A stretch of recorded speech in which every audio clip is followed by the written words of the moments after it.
The crowd turned toward her with expressions ranging from surprise to skepticism, the murmur of conversations dying away as people strained to hear what the Morrison daughter might possibly have to offer in this desperate situation. The auctioneer paused, his gavel halfway raised, clearly uncertain about the protocol for handling business proposals during foreclosure proceedings.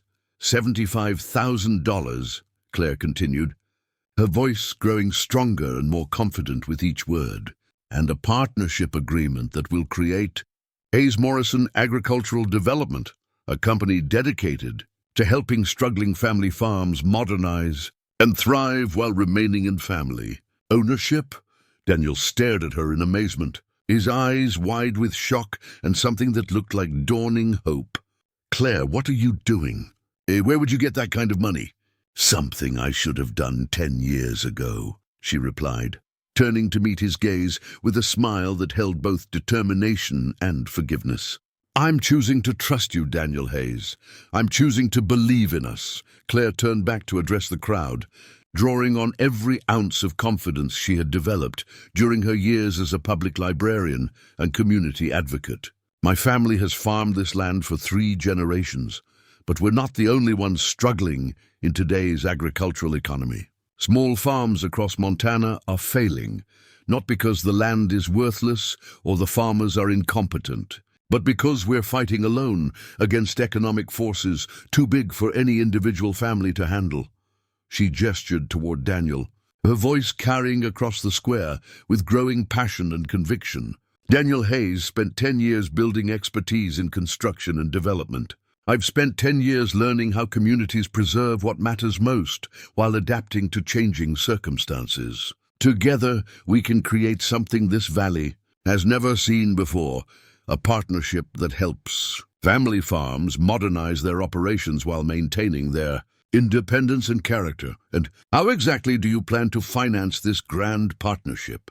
Richard called mockingly from his position near the courthouse steps, his voice dripping with condescension and disbelief. With overdue library books and good intentions.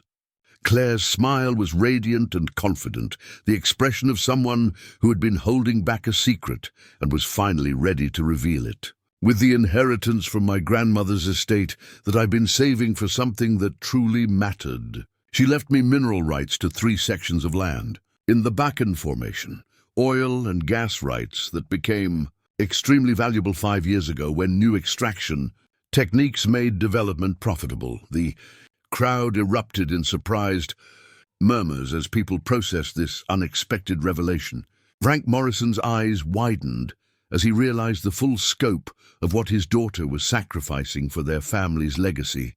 The inheritance she had kept private while he struggled with mounting debts and impossible choices. Rights that are currently worth significantly more than what's needed to save this farm, Claire continued, her voice rising above the crowd's reaction. Rights I've been saving for the day when I could use them to make a real difference in this community rather than just enriching myself. She paused, looking around the square at faces she had known since childhood, farmers and ranchers who were facing the same pressures as her father, business owners who understood the importance of supporting local families, young people who had watched their friends leave for opportunities that didn't exist in small towns. $75,000 to purchase this farm outright, Claire repeated to the auctioneer, and the commitment to establish Hayes Morrison Agricultural Development with sufficient capital to help other struggling farm families in this valley modernize their operations, improve their efficiency, and build sustainable businesses for the next generation. Richard's face had gone pale as he realized that his carefully orchestrated victory was slipping away, that the naive, small-town girl he had dismissed was outmaneuvering him with resources he hadn't known existed. "This is highly irregular," he protested to the auctioneer. "Foreclosure auctions have specific procedures that must be followed. The lady has made a legitimate bid that exceeds all others," the auctioneer replied firmly. "Unless you're prepared to counter with a higher offer, the property goes to Miss Morrison." 6 months later, The Morrison farm looked both different and wonderfully familiar, transformed by careful improvements that enhanced its character rather than destroying it. The old red barn wore fresh paint in the traditional color that had marked it as a landmark for decades. But now it was topped with solar panels that reduced energy costs and demonstrated the family's commitment to sustainable practices. New fencing enclosed fields were heritage. Breed cattle grazed alongside modern automated feeding systems that improved efficiency while maintaining the pastoral beauty that defined the Montana landscape. The farmhouse itself had been carefully restored under Daniel's expert supervision, maintaining its historic character while adding modern conveniences and energy efficiency. The renovated second floor now housed the offices of Hayes Morrison Agricultural Development, where Claire and Daniel worked together to help 12 other farming families in the valley modernize their operations while preserving the traditions and independence that made their way of life meaningful. Their work had become a model for rural development that other communities were beginning to study and emulate. By combining Daniel's construction expertise with Claire's understanding of community dynamics and historical preservation, they had created an approach that honored the past while building toward a sustainable future. The partnership had blossomed into something neither of them had dared to imagine during those difficult days of the foreclosure crisis. Working together daily, sharing the challenges and victories of helping their neighbors build better lives, had revealed depths of compatibility and shared purpose that went far beyond their teenage attraction. They had discovered that they were not just compatible as romantic partners, but as business partners, community leaders, and visionaries for what rural America could become. Claire and Daniel stood together on the front porch of the restored farmhouse as the sun set behind the mountains that surrounded their valley, painting the sky in brilliant shades of gold, orange, and purple that seemed to celebrate another successful day. The evening air carried the scent of new-mown hay and the distant sound of cattle settling for the night, creating an atmosphere of peace and contentment that felt like a reward for all their hard work and determination. "Read the new one," Daniel said softly, gesturing toward the book in Claire's hands, the same copy of Pride and Prejudice that had started their reunion, now filled with new notes they had written to each other during their courtship and business partnership. The margins that had once held secret teenage confessions now contained love letters, business ideas, shared jokes, and plans for their future together. Claire opened to a page, marked with a fresh bookmark, a piece of ribbon from her wedding dress that she had worn just 2 weeks ago in a ceremony held in the very barn they could see from their porch. In Daniel's familiar handwriting was a new entry. "Some stories take 10 years. The marked page." The afternoon sun streamed through the tall windows of Willow Creek Public Library, casting golden rectangles across the worn wooden floors. Claire Morrison pushed a strand of auburn hair behind her ear as she processed the day's returned books, her practiced hands moving efficiently through the familiar routine. At 32, she had spent nearly a decade as the town's head librarian, finding solace in the quiet predictability of her work. Among the stack of returns, one book caught her attention, a weathered copy of Pride and Prejudice with a distinctive green cover. Her breath caught. She recognized this edition immediately. It was hers, the same book that had vanished from her personal collection 10 years ago, right after high school graduation. As she opened the cover, a folded piece of paper fluttered to the desk. Claire unfolded it with trembling fingers, recognizing her own teenage handwriting.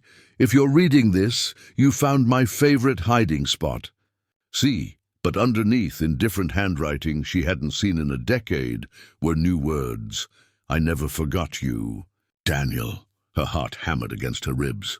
Daniel Hayes, the quiet boy who had worked summers at her family's farm, who had helped her father with the dairy cows and shared shy smiles across the hay bales. The one who had disappeared without explanation the week after graduation, leaving behind only questions and a 17-year-old girl's broken heart. Claire locked the library early and drove the winding road to Morrison family farm, the note clutched in her passenger seat. The dairy operation that had been in her family for 3 generations looked smaller somehow. The red barn in need of fresh paint, several fence posts leaning at tired angles. Her father, Frank Morrison, was in the kitchen when she arrived, his weathered hands wrapped around a cup of coffee that had long since grown cold. At 68, he carried the weight of too many difficult seasons on his shoulders. "Dad, did you hear Daniel Hayes is back in town?" Claire asked, settling into the chair across from him. Frank's grey eyebrows lifted. "Daniel Hayes? Haven't heard that name in years. Heard he made something of himself up in Seattle. Construction business, I think." He studied his daughter's face. "Why do you ask?" "This." Claire showed him the note but kept the details vague. Frank nodded slowly. "Always wondered what happened to that boy. One day he was here, next day gone. His father never was much for explanations." Claire's phone buzzed against the kitchen table. Unknown number. Her pulse quickened as she read, "Can we meet tomorrow? I have something to explain about the book. And the 10 years. To that night, Claire lay awake staring at the ceiling of her small apartment above Murphy's Books on Main Street. 10 years! What could Daniel Hayes possibly have to explain about 10 years of silence? The next morning arrived grey and overcast, typical for October in Montana. Claire stood outside the renovated brick building that housed Hayes Construction, gathering courage. Through the large windows, she could see modern offices where the old hardware store used to be.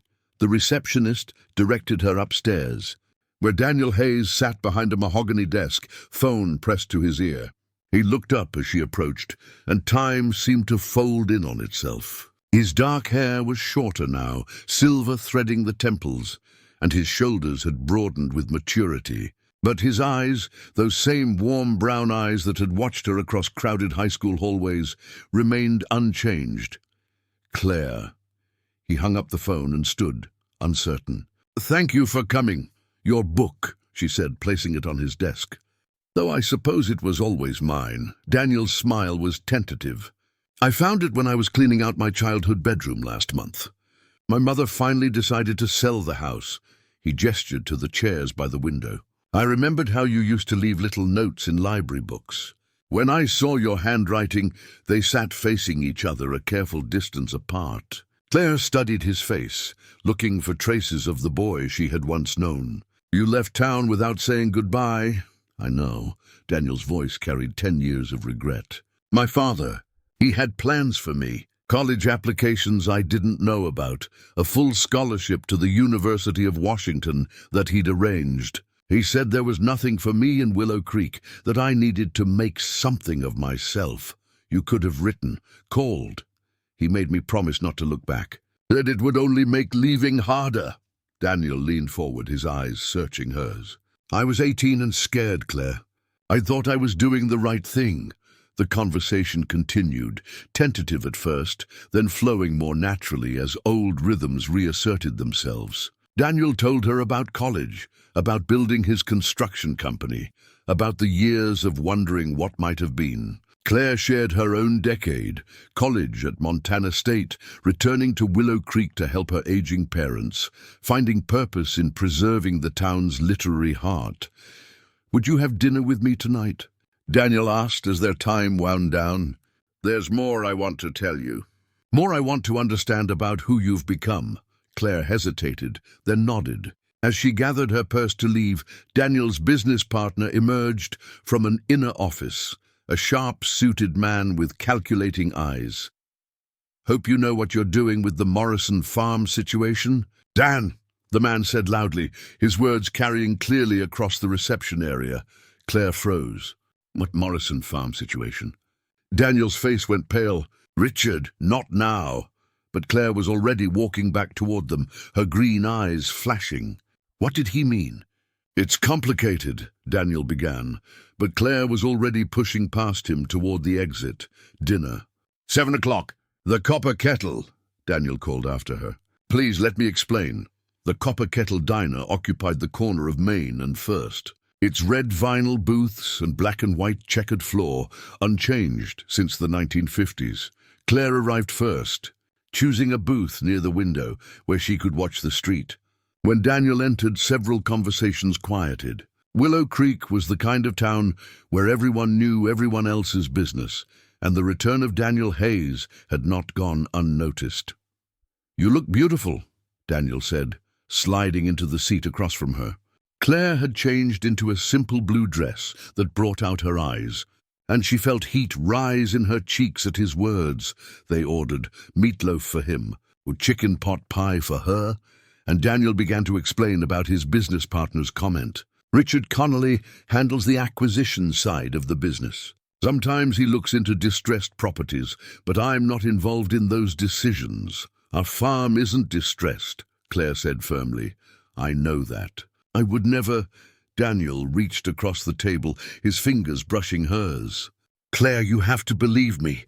I came back to Willow Creek for one reason, and it wasn't business." The warmth of his touch sent electricity up her arm, but before she could respond, she became aware of the whispers around them. At the counter, two women were speaking, in voices just loud enough to carry. Wonder what he really wants with that Morrison girl. Heard his company specializes in rural development. Never did trust that Hayes family. Martha Hendricks, who had owned the copper kettle for 30 years, approached their table with the coffee pot. "Claire, honey," she said in a stage whisper, "you might want to know. People are saying Daniel's company is the one trying to buy out struggling farms." The color drained from Claire's face. "That's not possible." Daniel's jaw tightened. "Martha, with all due respect, people in this town have been making up stories about the Hayes family for generations." "Maybe so," Martha replied, unperturbed. "But I've seen the paperwork myself. My neighbor got an offer last week. Hayes Construction letterhead." The rest of dinner passed in tense silence. Outside the diner, under the yellow glow of the street lamp, Daniel took Claire's hands in his. "You have to trust me. Whatever Martha saw, whatever Richard is doing, I'm not part of it." Claire wanted to believe him. Standing there in the familiar comfort of her hometown evening, with Daniel's hands warm around hers, she could almost convince herself that the gossiping voices didn't matter. Almost. Her phone rang, shrill in the quiet night. Her father's name appeared on the screen. "Claire, you need to come home. Now." Frank's voice was strained.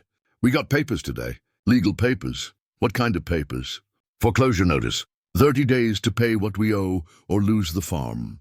Claire's eyes found Daniel's face in the lamplight. "Who sent them, Dad?"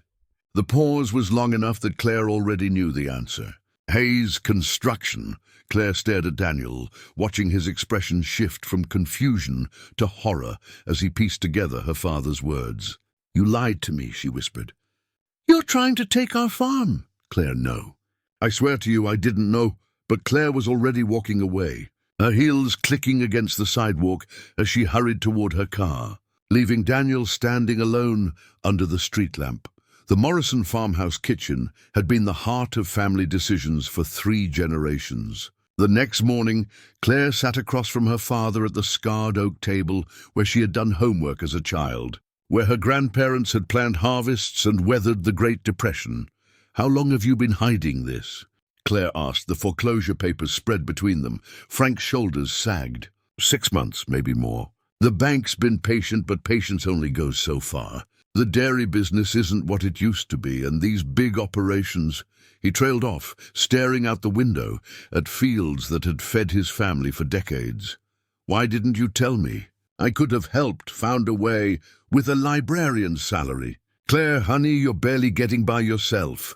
The sound of tires on gravel interrupted them. Through the kitchen window, Claire saw Daniel's truck pulling into the yard. Her stomach knotted as he approached the porch, a manila folder in his hand. Frank opened the door before Daniel could knock. "Mr. Morrison, I need to speak with both of you.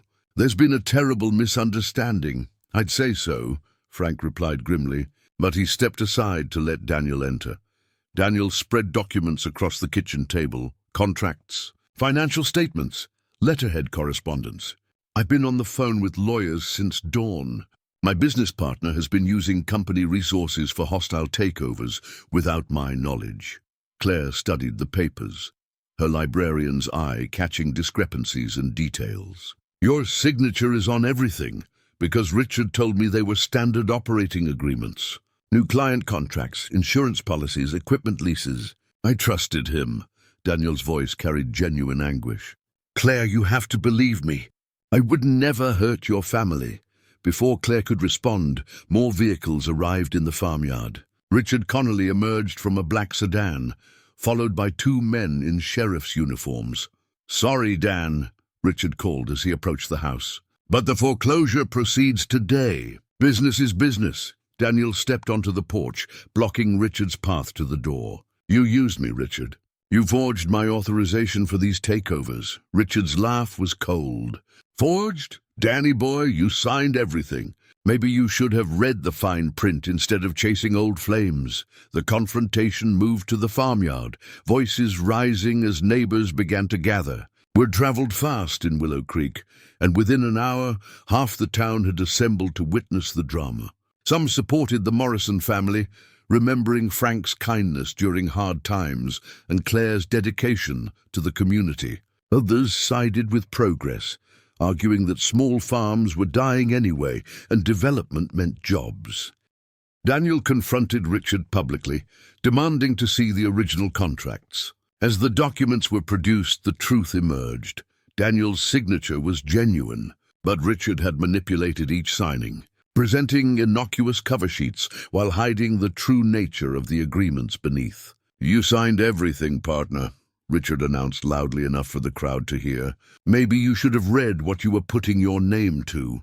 The gathered townspeople murmured, some with sympathy, others with judgment. Daniel Hayes, the boy who had left without explanation, had returned as a man whose signature threatened their neighbors' livelihoods. That evening, Claire sat in her apartment above Murphy's books, the original copy of Pride and Prejudice open in her lap. Daniel had knocked earlier, trying to explain, trying to apologize, but she had been too raw, too hurt to listen. The farm would be auctioned in a week. Her father's legacy, her family's history, would be sold to the highest bidder. As she flipped through the familiar pages of the novel, something caught her attention. There, in chapter 12, was a faint pencil mark in the margin. She had missed it before, focused on the note that had fallen loose. As she examined the book more carefully, she found more marks, tiny dots and underlined phrases scattered throughout the story. Curious now, Claire fetched a notebook and began mapping the marked passages. They formed a trail through Elizabeth Bennet and Mr. Darcy's story, highlighting moments of misunderstanding, secret affection, and ultimate revelation. But there was more. In the margins, in Daniel's careful handwriting, were dates and initials. The marks weren't random. They were a record. Claire grabbed her keys and drove through the empty streets to the library. Her hands shook as she unlocked the basement archives, switching on the fluorescent lights that illuminated decades of Willow Creek's literary history. She spread the book under the bright lights and began to read Daniel's marginal notes chronologically. The first was dated 3 months before graduation. Saw C reading this during lunch. She smiled at something on page 87. Another 2 weeks later, C dropped her books today. I helped, but couldn't think of anything to say. Marked the page where Darcy first sees Elizabeth. The notes continued, a secret diary of a teenage boy's infatuation, too shy to speak his feelings aloud. Each entry revealed Daniel watching her from afar, learning her favorite passages, understanding her love for literature in ways no one else had. The final note was dated 3 days before graduation. If you ever read this, know that I spent 10 years building a life worthy of coming back to you. I'll prove I'm not my father. D. Claire's hands trembled as she closed the book. For 10 years, Daniel had carried this story with him, planning his return, building his business, becoming the man he thought she deserved. And she had sent him away believing the worst. Dawn was breaking over Willow Creek when Claire arrived at Hayes Construction. The building was dark, except for one office window on the 2nd floor. She found Daniel hunched over his desk, surrounded by legal documents, financial statements, and empty coffee cups. I've been calling lawyers all night, he said without looking up. Liquidating personal assets, trying to find a way to stop this. Claire approached his desk, the book in her hands. "I found your notes." "All of them." Daniel finally looked up, his eyes red with exhaustion. "You weren't supposed to find those. They were just, I don't know, a way to feel close to you when I couldn't be. 10 years, Daniel.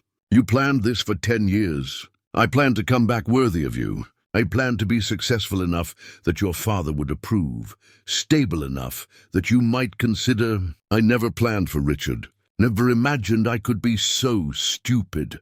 Claire sat in the chair across from his desk, the same chair where she had listened to his explanations just days ago. How much had changed since then? How much she had misunderstood? "I believe you," she said simply.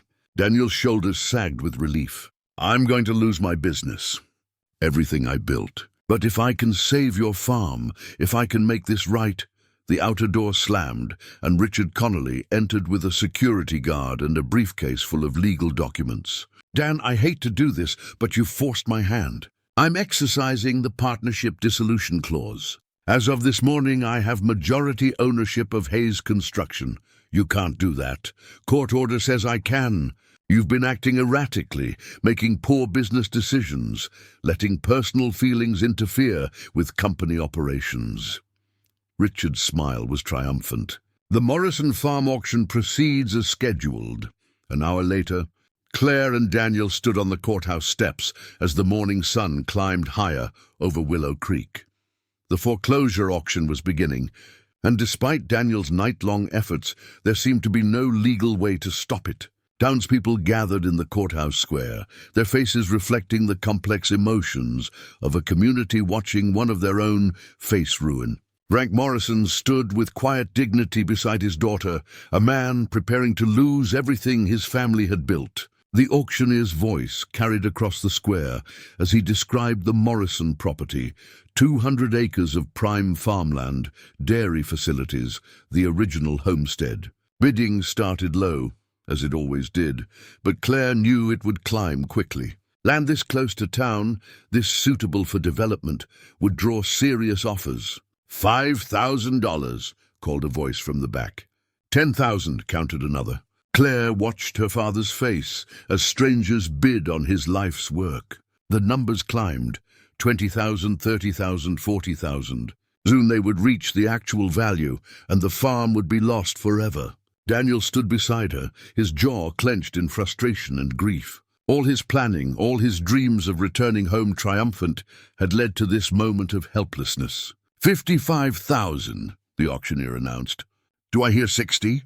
60,000, called Richard Connolly from near the courthouse steps. Claire felt something shift inside her, a clarity born of desperation and love. She stepped forward, her voice carrying clearly across the square.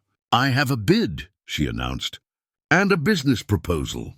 The crowd turned toward her, surprised. The auctioneer paused, his gavel halfway raised. $75,000, Claire continued, "and a partnership agreement with Hayes Morrison Agricultural Development." Daniel stared at her in amazement. "Claire, what are you doing?" "Something I should have done 10 years ago," she replied. "I'm choosing to trust you." Claire turned to address the crowd, her voice growing stronger with each word. "My family has farmed this land for 3 generations, but we're not the only ones struggling. Small farms across Montana are failing, not because the land is worthless, but because we're fighting alone against forces too big for any individual family." She looked at Daniel, then back at the crowd. "Daniel Hayes spent 10 years building expertise in construction and development. I've spent 10 years learning how communities preserve what matters most. Together, we can help struggling farms modernize while staying family-owned. We can bring new methods to old traditions. And how exactly do you plan to finance this grand partnership?" Richard called mockingly. "With overdue library books?"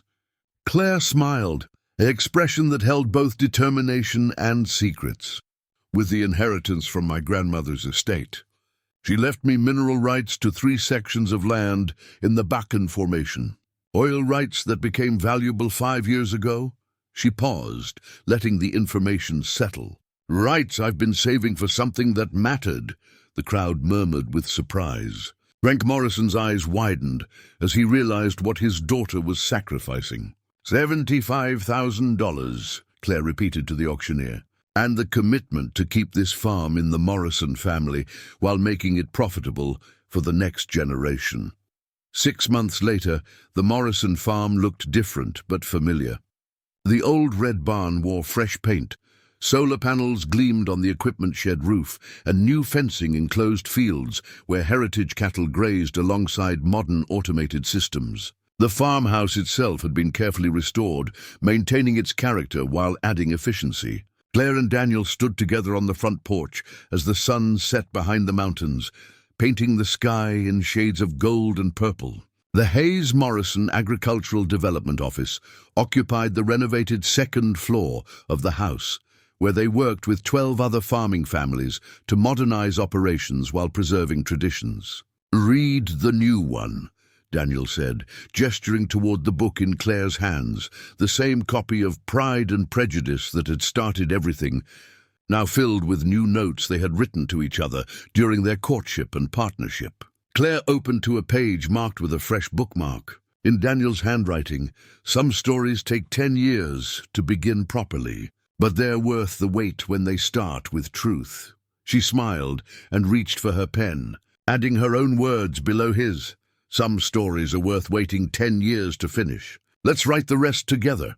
As the last light faded from the Montana sky, Claire and Daniel sat together in comfortable silence, the book between them, holding not just a classic story of love overcoming misunderstanding, but their own story, written in margins and marked pages, in trust rebuilt and dreams shared.